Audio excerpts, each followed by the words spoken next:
Are you not going to introduce me a little bit? Hello everybody, my name is Danny Wells and I'm going to introduce you to our amazing guest speaker tonight, Nicky Desmond, who's going to train for us all on detoxifying the bowel. So without further ado, I'm going to hand it over to our extraordinary, remarkable, gifted, talented Nicky Desmond. Right, I got out of that. Thanks for introducing me, Danny. So I'm going to screen share and start with my attempt at a PowerPoint. So you have to bear with me. Oh, it'll be that one. Okay. Does that all look right? Yeah, do you know what? I've just noticed as well, me and Vic are doing a PowerPoint at 9 o'clock and it's the same background. Yeah, because it's green. Yeah. Well, I'm lucky because I've only just got this Microsoft software, so it's so much easier than what I had before. Anyway, so my topic is bowel health, which is actually one of my favourite subjects. So I think Danny gave that to me on purpose. It's a training that's taken from Susan Cambry. She's a nutritionist and a nurse. So she starts off with what does everyone want? So I think pretty much we'd all agree that we want to avoid disease and we want to live a full life and a vital life. But do we actually feel like this? Are we achieving it? The human body's amazing, but over the years, we have changed our diet, we've changed our environment, and we're preventing our body from functioning at its optimum. So a lot of the population would probably say that they don't feel that they're achieving a full and vital life. So Susan says that the number one essential component to optimum health is a clean bowel. Just checking like my little numbers down there that's supposed to help me with knowing where I am.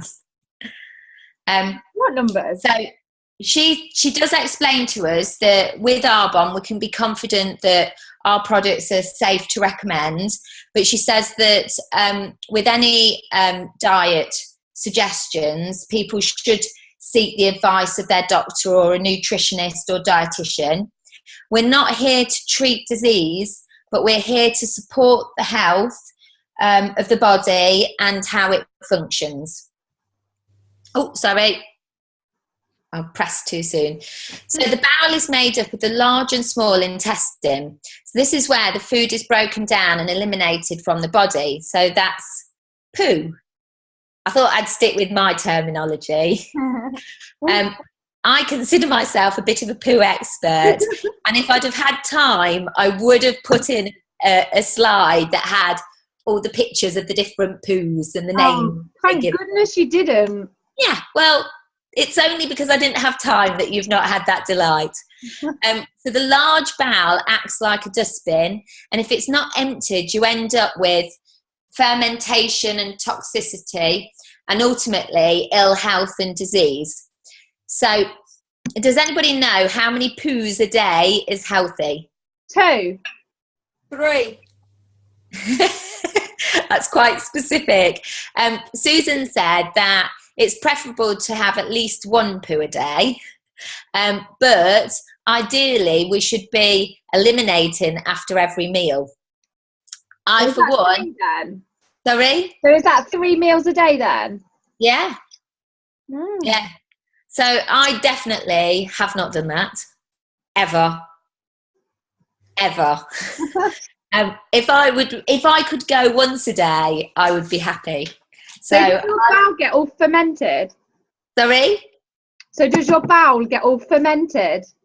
I would pretty much say it's fermented, yes. So there we are. There's our little answer that I managed to work out how to do that animation.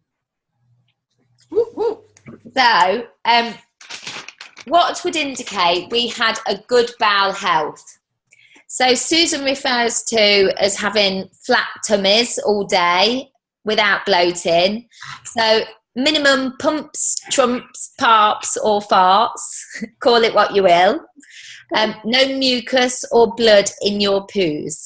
So I can definitely say for years that I have had a poor digestive system. So most people don't appreciate the importance of a healthy bowel. So what are the symptoms of poor bowel health? So I'm just going to read these and I'm going to say whether I feel like I've experienced some of them. So stomach cramping, hell yeah. Indigestion, no. Acid reflux, no. Foul smelling wind, I think so. Bloating, bad breath, I hope not. Constipation, 100%. Diarrhea, it's debatable nowadays. So I have definitely been a sufferer of irritable bowel and had that confirmed years and years ago, and it is not nice.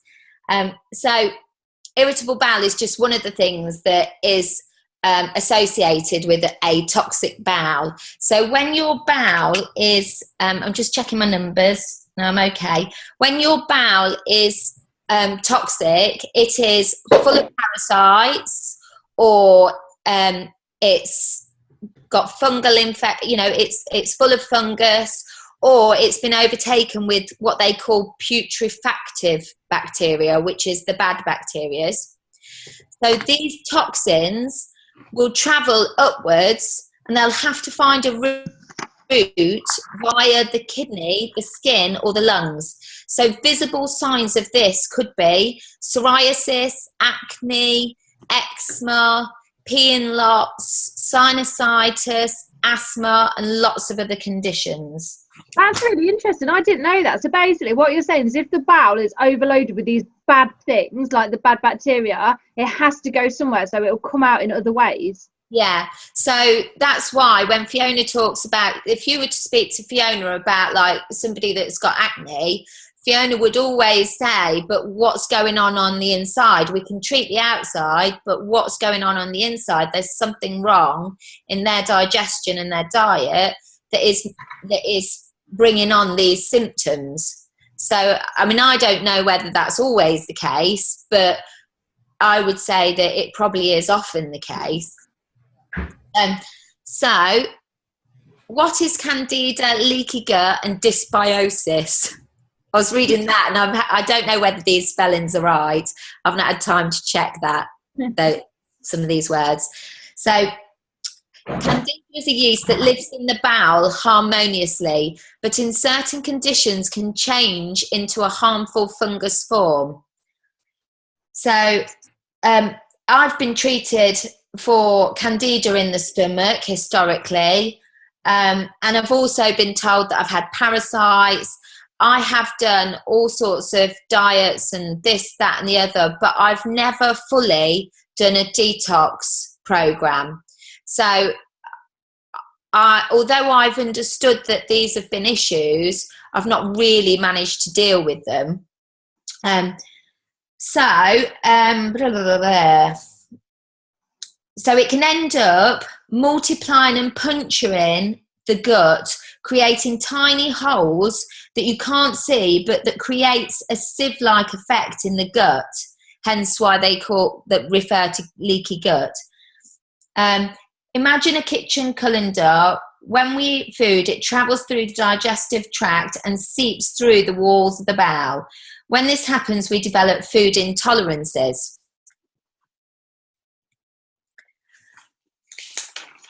So what can change Candida to the harmful fungal form? So there's various things, often like antibiotics can, but there's also things like stress, steroids, poor diet, so having lots of refined sugars and carbs like white rice and pasta, yeast, alcohol. They said cytotoxic drugs. I'm not quite sure what that is, but maybe Victoria knows that. Do you know, Vic? Huh? I think she's shaking her head. No. Anyway, cytotoxic drugs. Malnutrition, a weakened immune system, pregnancy, diabetics, or someone with AIDS. So really, anybody that's got a compromised immune system would especially be susceptible to this change in its form into the fungal form. And when people get this, it is not nice, and it has lots of unpleasant symptoms associated with it. Is it permanent, this Candida, or is it something it can... It's treatable. It is treatable. Apparently, a lot of people, it's well known that have been in intensive care suffered with Candida. Yeah, it's thrush as well. Candida albicans. Oh, I should have put that in brackets. Yeah. It's what Ian was diagnosed with, having Candida. So you might understand where all that comes from. Yeah. So I just wrote down all of these, and there is a crazy number of symptoms associated with this. Dark circles under the eyes. So yeast infections such as thrush, that's what they're referring to. I think that's when it's where. Hair loss, joint pain, muscle pain, depression, hyperactivity, infertility, impotence, eczema. Are you ready? Shall I carry on? Yeah, it's really interesting. Indigestion, genital itching, athlete's foot, that's another fungal thing. Brain fog, poor memory, flatulence, nail fungus, bloating, itchy scalp, coated tongue, low blood sugar, cravings for sugar or vinegar, night sweats, persistent coughs, alternating bowel movements, mood swings, heartburn, and hypothyroidism, if I've said that right, and recurrent bladder infections. So if you've got that and it's out of control in your stomach, there's really a lot of things that could be having an adverse effect on your life. If you've got, any of these, it's not going to be pleasant. And I can definitely say that I've got some of those. And I think what was interesting was that symptoms can also be things like depression. So if you've already got depression and then there's like a health issue that is coming together as well, it's like perpetuating the situation. Yeah. I don't know whether that's the right word actually, but you know what I mean. Yeah. So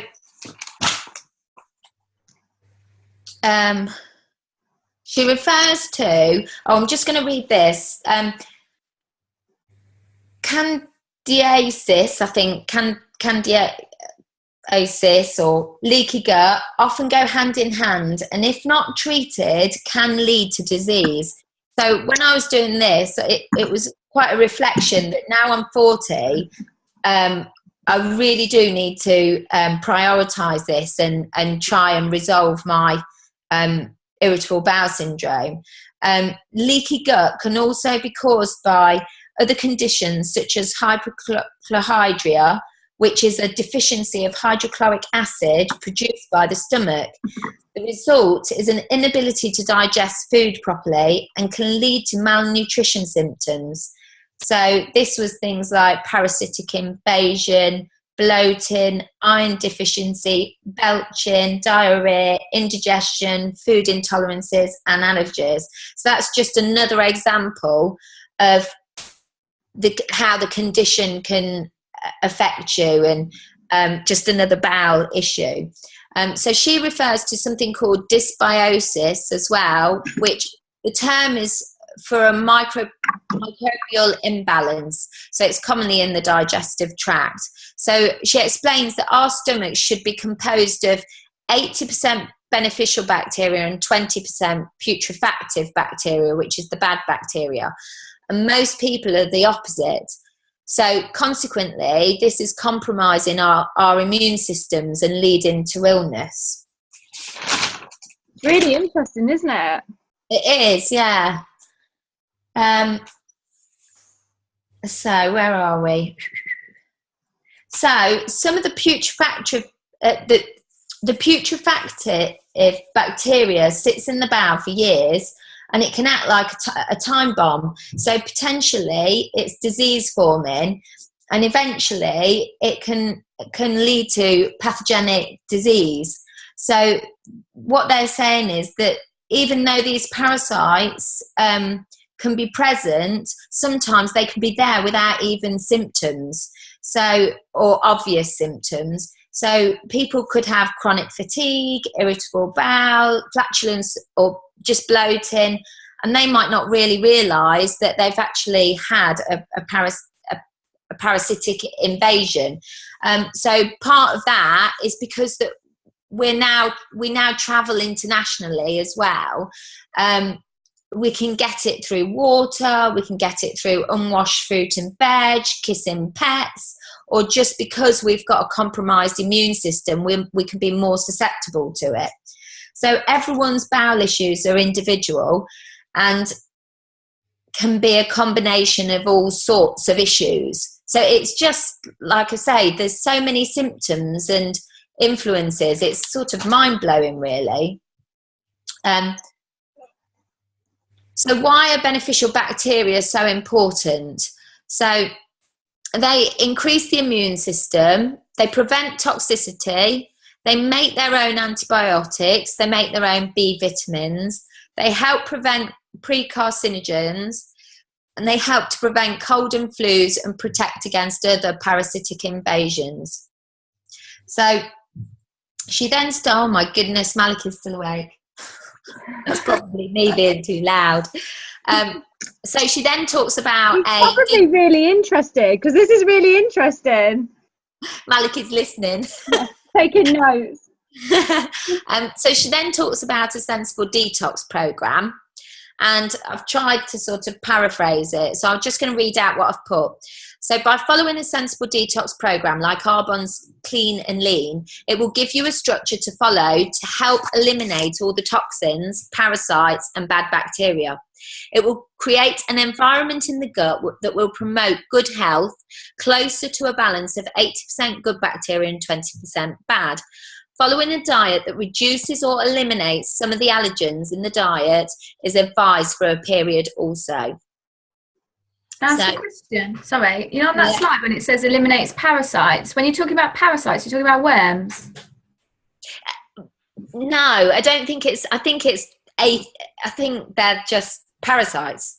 I don't know that it's specifically worms, but whatever a parasite is, I think some worms can be referred to as parasites, can't they? But I have no idea if. I just wondered how the Arbonne stuff would get rid of worms. Why? What else gets rid of worms? You have to have a tablet, don't you? Like when you worm your cat and your dog, they have human ones as well. Oh, do yeah, they? What you're doing is, once you're creating an environment that they can't live in, that's how it detoxifies. Do you know what I mean? Mm-hmm. So I don't know. We'd have to look that up a bit more. Oh, I'm no expert.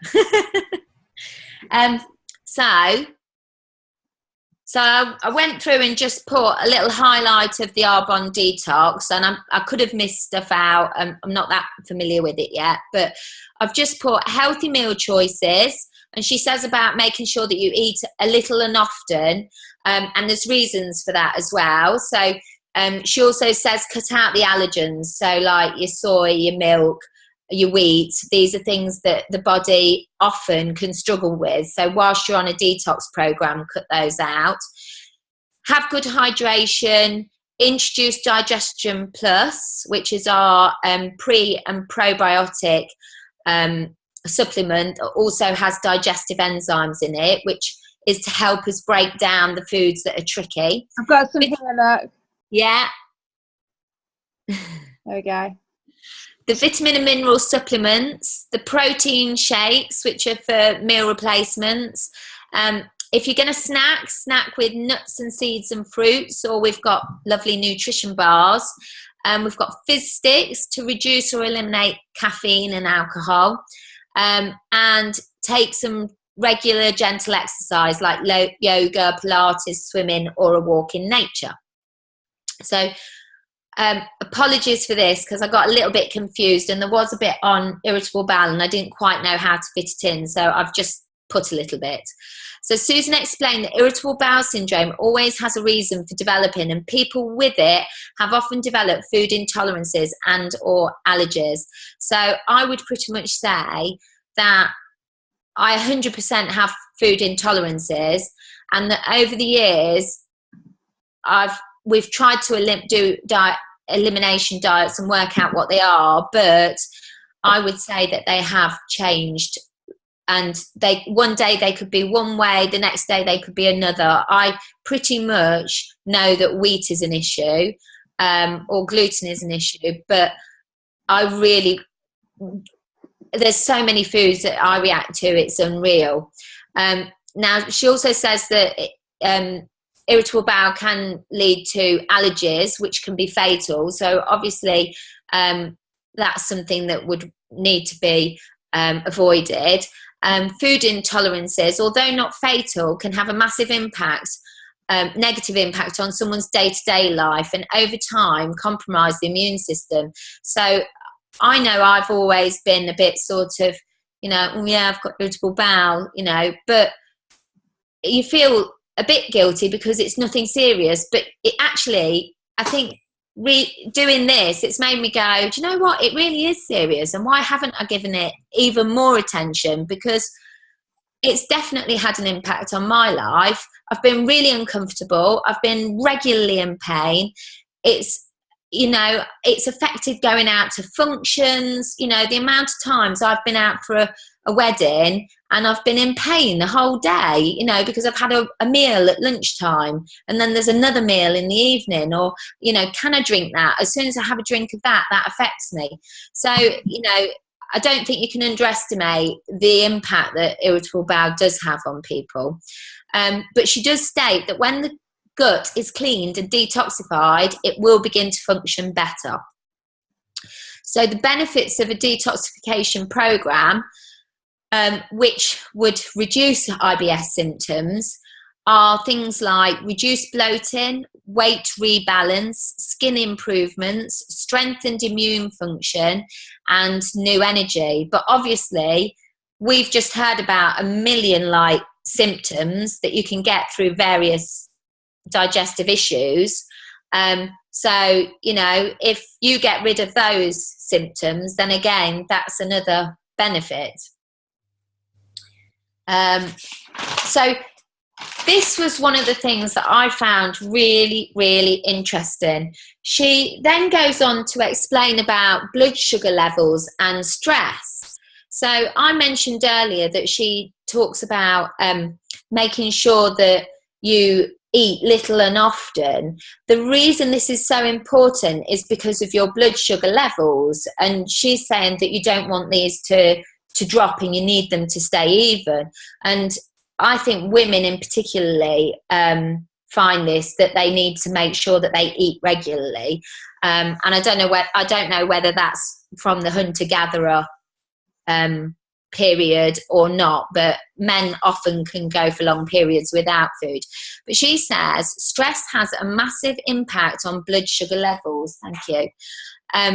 And she explains about short-term stress. So short-term stress is really good because it helps you meet deadlines and challenges. So there's no danger in short-term stress.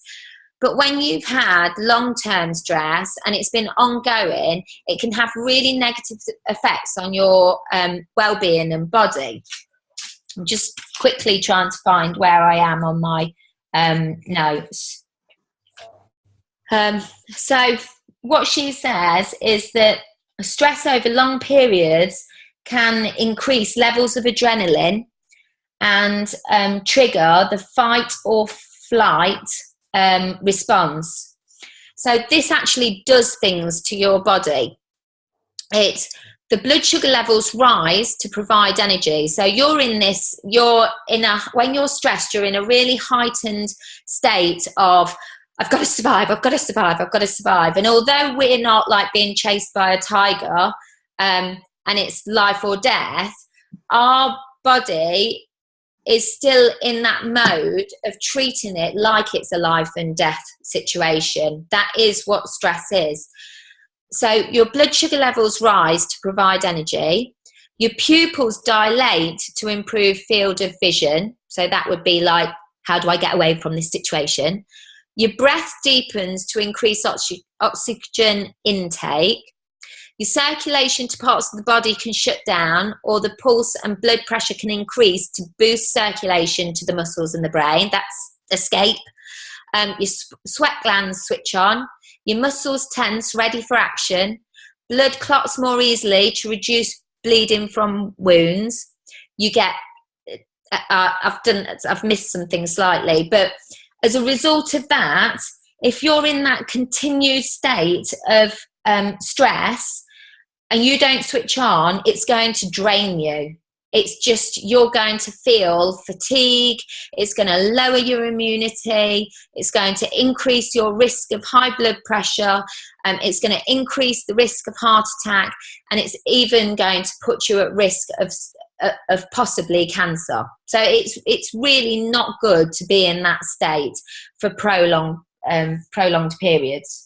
It'd be like being like, it's like when you turn something on, like something mechanical, and it'd be like just leaving it on all the time, wouldn't it, and not letting it rest. Yeah, like a laminator that you leave on like all day. Yeah.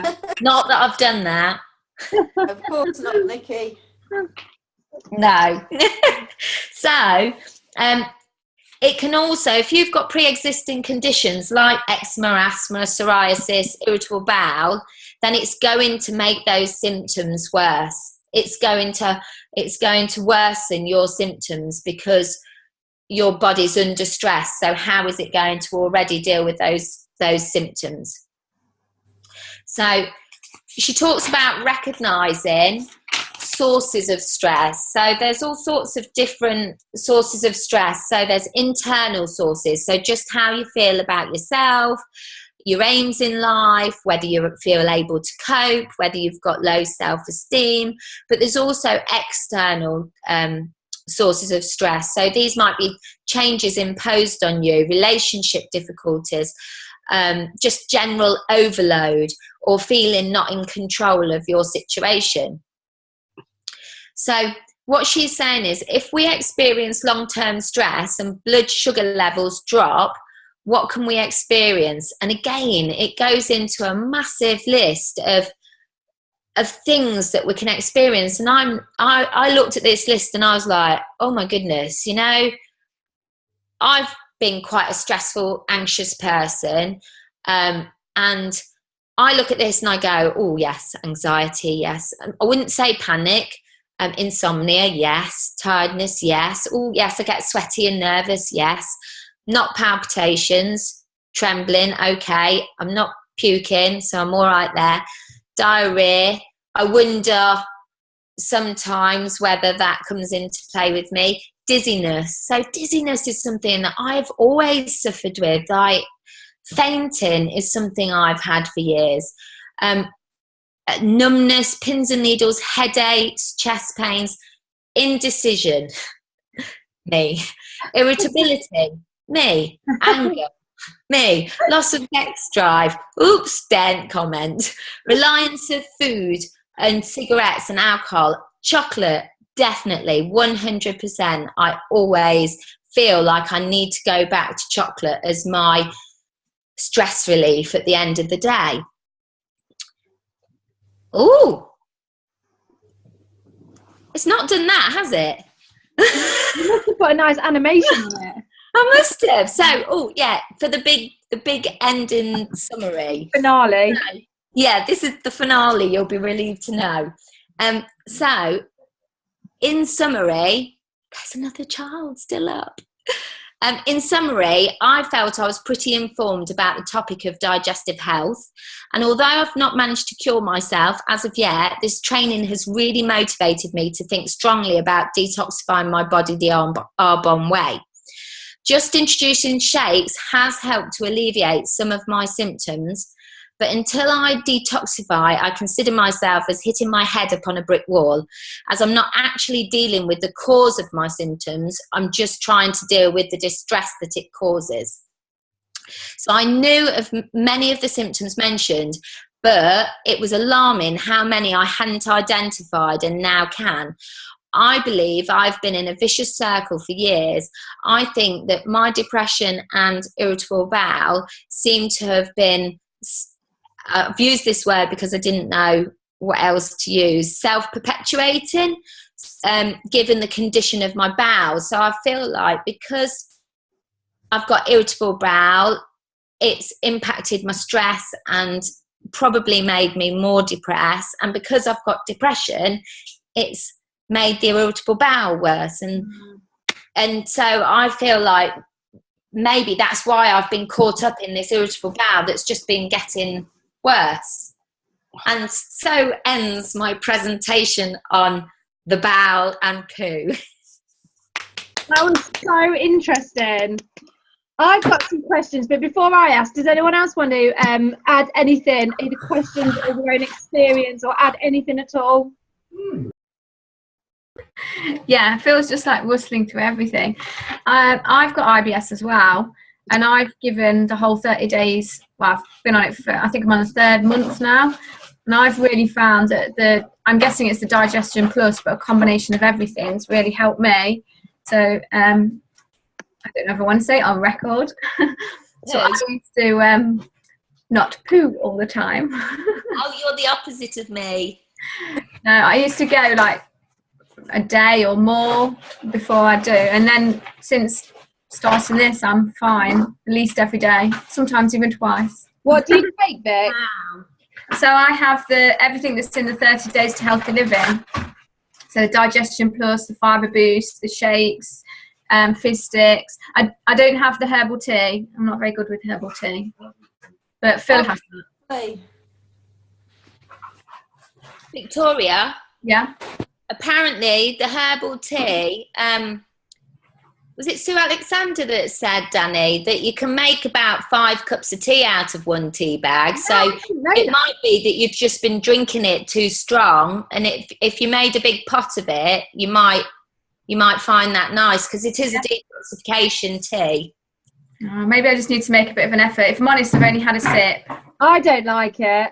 Weaken it down and consider it, hot water with a little taste. Phil loves it. He just said it's well nice. Yeah, I like it. I like it. So I can't drink normal tea or coffee. It gives me really bad stomach cramps. Like, especially coffee, but like the fizz sticks, even though it's got caffeine in, perfect. Yeah. Victoria, when I showed all those symptoms a lot as we went along, the shocking amount of them, were the ones that you saw that you went, oh crikey, that could be me, that you've not realised before. Yeah. I identified with quite a lot, and when it talked about the stress side of things, people had always said to me, like, how sorry Danny, how dilated my pupils always are, and I was like, oh my goodness, well maybe that I've got these massive pupils because I've often been in an anxious state, and it's just things like that you go, ooh, I wonder. I used to get really bloated belly. I'd look 4 months pregnant sometimes. And would you say that that's about gone? Yeah. Well, I've lost pretty much a stone now. Wow. I still get the bloating all the time, so I do really need to do this detox program. Are you taking the Digestion Plus, Nikki? No, I fell off because I was buying other things. I fell off the wagon, and I think what I need to do is keep them separate to Darren, because if I fell off the wagon, he then finished them and then I didn't have them. So I couldn't get back on the wagon. So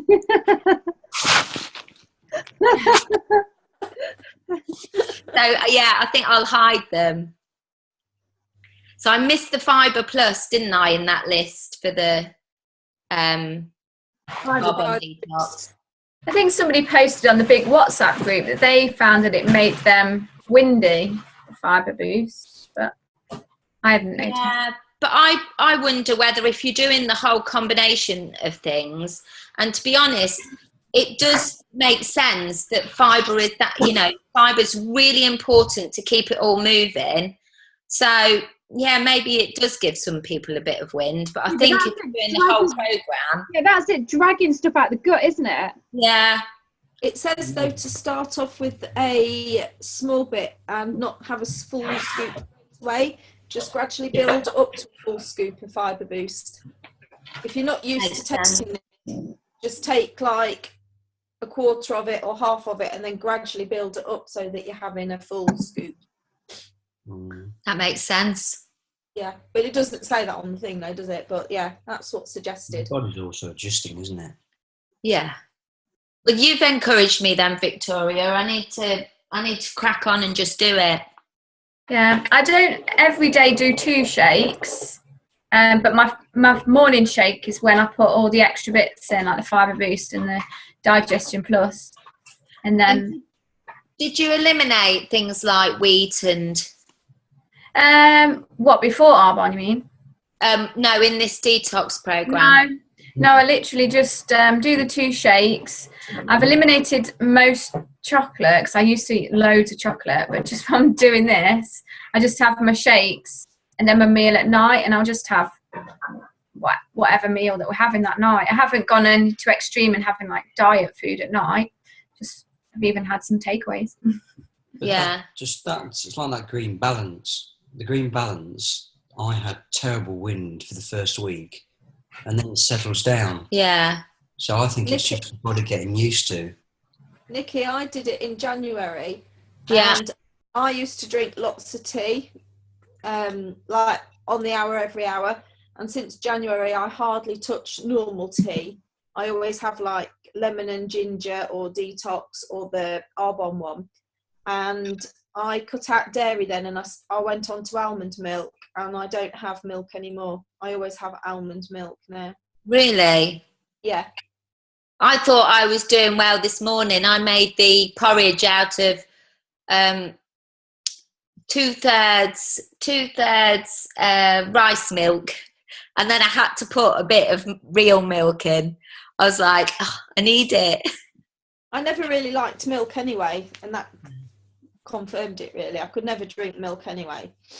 I think, if I think about it, I've probably cut out dairy by doing this, not on purpose, but obviously I'm not having cereal for breakfast. And I used to have loads of yogurts, and I've not had any since switching to the shake, so that's probably helped as well. Your body probably doesn't crave it anymore. Yeah. Well, I find because the shakes are quite sweet that I don't have that craving for chocolate. Yeah. Because last week I had a complete day off when Hazel wasn't very well, just because I was faffing with everything. And I just felt like I ate so much just rubbish. I was just going around like picking because I just felt so much more hungry. So. I was going to ask you something else as well, and I can't remember what it was. Nikki, can I ask a question? No. You know, you suffer with all of these things. When did it actually start? Like when you were little, when you were a child, did you have like all of these problems, or was it when you were a teenager, or was it when you were an adult? Like, what was the actual start of it? I would say, if you were to ask my Auntie Margaret, she thinks I was always like that. I don't know what my mum would say. I can't remember. I presume I had a conversation with her at one point, but I would definitely say I can't really remember primary school, but by secondary school I was suffering. But then that's when I started getting depression. So you wasn't ill during your childhood. You didn't have an illness at all. No. You see, like all of Ian started because when he was 10, he had a blood disorder. And yeah. That started off a lot of his food intolerance problems. So would he have been on antibiotics and things like that, or just like the weakened immune system? When he had that blood disorder, he at one point was in hospital on steroids for a week. Yeah. Because the blood disorder he had affected his stomach. So he was on hospital on steroids for a week. And then it was after that he suffered a lot, and he used to eat a lot of wheat, pasta, bread, things like that. And we noticed that he was eating a lot of one type of food. So that's when we took him to a kinesiologist who then... Oh, I've done that. Yeah, that he had Candida. Yeah. As soon as we read that list, we were just tick, tick, tick, tick. Yeah. And even now, he changes his diet, Daniel say, but he knows when he's eaten too much of something and he has to cut it out, even now. Yeah. Well, steroids was on the list, wasn't it? One of the lists that they said. What can cause Candida to change into a harmful fungal form? Repeated antibiotic stress, steroids. Yeah. So he must have had pretty much all of that, and the fact that the condition related to his stomach, it was, I suppose, A recipe for disaster. Yeah.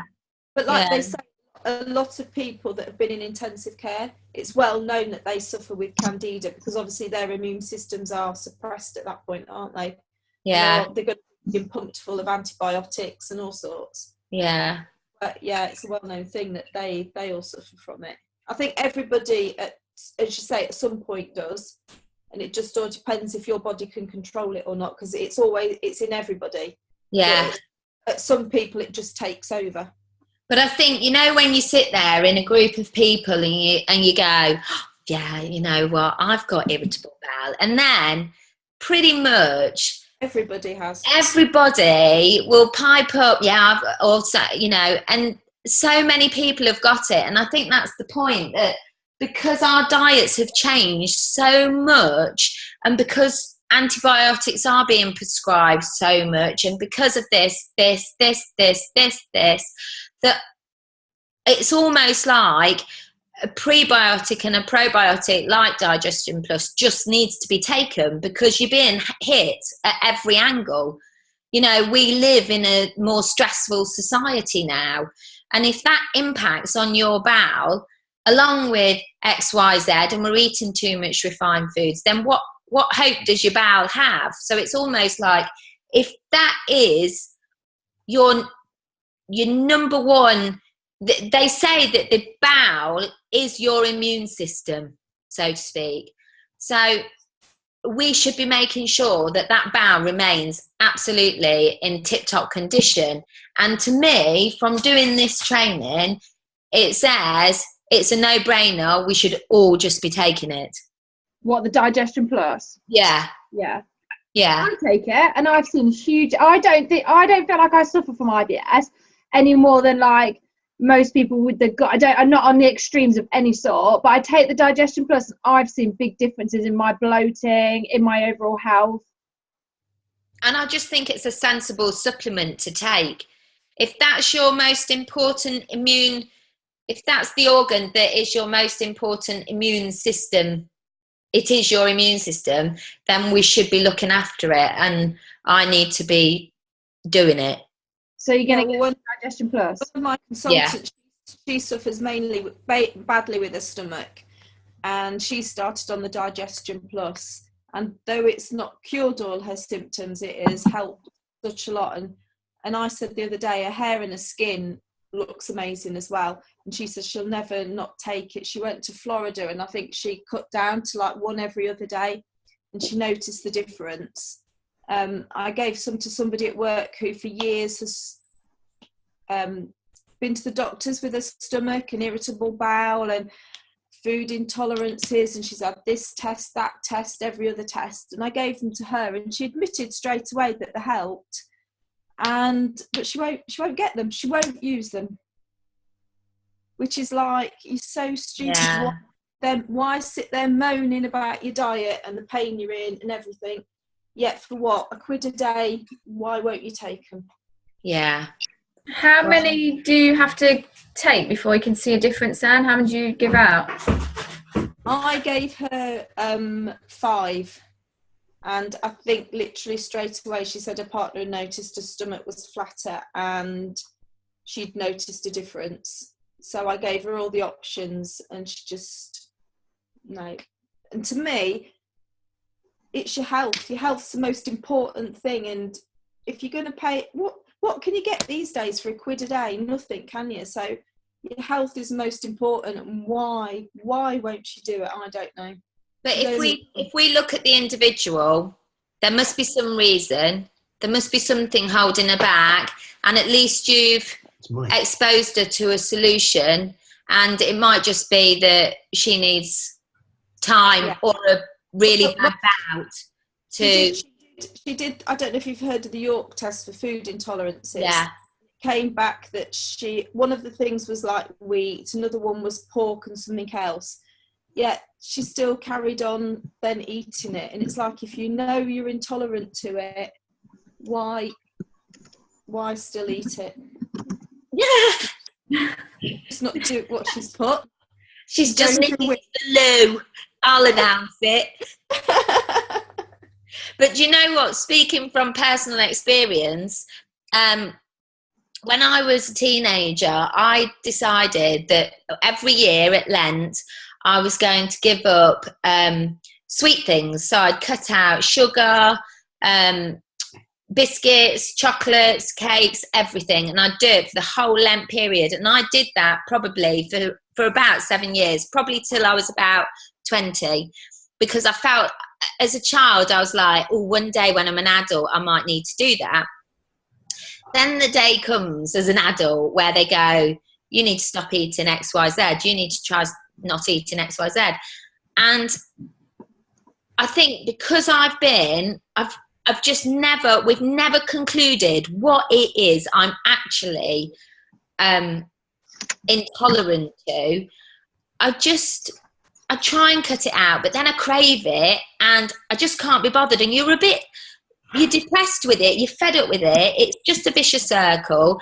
And even when you're trying, something will get you. So you're down and you don't have the self-discipline because you're in a bit of a rut. And I mean, today, only last week, I had a week of being crippled and going to bed at like 7:30 when we got the kids to bed. And only today, there was birthday cake and I went, oh, just a little bit.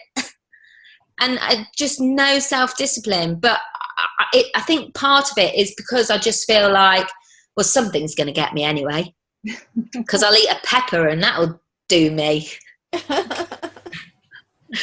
that she might be in this vicious cycle of being down in the dumps about it and just you just don't know what's going on in people's heads. But I know from personal experience that even knowing I shouldn't do things, I've done them. Still do it. Back, all my practice when I was a teenager did not pay off. You know, if you're not having the digestion plus in your shakes, I know, Danny, you put yours straight under your tongue, don't you? Yeah, that's apparently the best place to put it, and I really like it under my tongue, and then I literally have my shake. It makes me drink more of my shake because I'm trying to wash down the powder. If you can't do it that way and you're not having a shake, how else do you do it? Can you mix it in anything? Water, I think, as long as it's cold. Water. Yeah, water or like fruit juice. But drink it straight away because obviously it starts breaking it down straight away. What was it you just said again? Try it under your tongue again because you'll get used to it. Yeah. It's fine in my shakes. Hang on, mate. Let's talk. Try it under your tongue. I didn't like it when I first tried it, but I've got used to it now. Now I wouldn't have it any other way. You're a freak. It makes you drink. It makes you drink your shake really quickly as well. Darren just reminded me, somebody was saying about it being a good idea to have it at night. Yes. Yeah, I remember who. Yes, he said, was that Fiona that said that? I heard it at the product training by Sue Alexander and Suzanne Cambria. And I don't know if you've listened to me going through my notes from them, but I said it in there that she said it's better to take it at night time. I suppose that makes sense because it'll just work on it. Because obviously you've stopped eating, so it's got more chance to work, hasn't it, on what's left in your stomach rather than at the start of the day with your shake when you're then going to fill your stomach, if you see what I'm saying. It's remembering, though, isn't it, to have it at night? Yeah. I've just seen your message telling me to take the screen share off. Soz. That was really good, Nicky. Will you post that presentation up? Because that was really good. Okay. Yeah, it was. Danny put it on her pinned post. Yeah, I will. That was so good, and I'll post the recording up as well. We'll have to end the call now because we've got to get onto the 9 o'clock one. But Nikki, that was so interesting. Like Suzanne said, it was really fascinating. I think a lot of people are going to benefit from hearing this, and that's not just consultants. I think even clients would benefit from hearing this as well. Well, we'll have to thank Susan. Yeah, Susan Cambray. I'll send her this recording. Oh no! I might have got a few bits wrong in my scribbling it down. Was it a sound? On this total accuracy. Was it a SoundCloud you listened to? Yeah. You did post, didn't you? I'll have to have a look at that. Yeah. Danny sent it to me. I said, I'll train on this. Like she does. Last time it was just hold something up. And then you have to stand there and talk about it, and you only have to hold something up. It's called leadership, empowering people, getting the best out of no, it's just called delegating. Right, I'm going to have to log on to the next. I've got to log on to Zoe's because I'm hosting the next call. Me and Vic are doing the training on the next one. Cool. Well, what's that on? Building a client base. Right, well, I'm gonna excuse myself. Do you want to switch off the recording? Yeah. All right. Thank you, everyone. Hang on.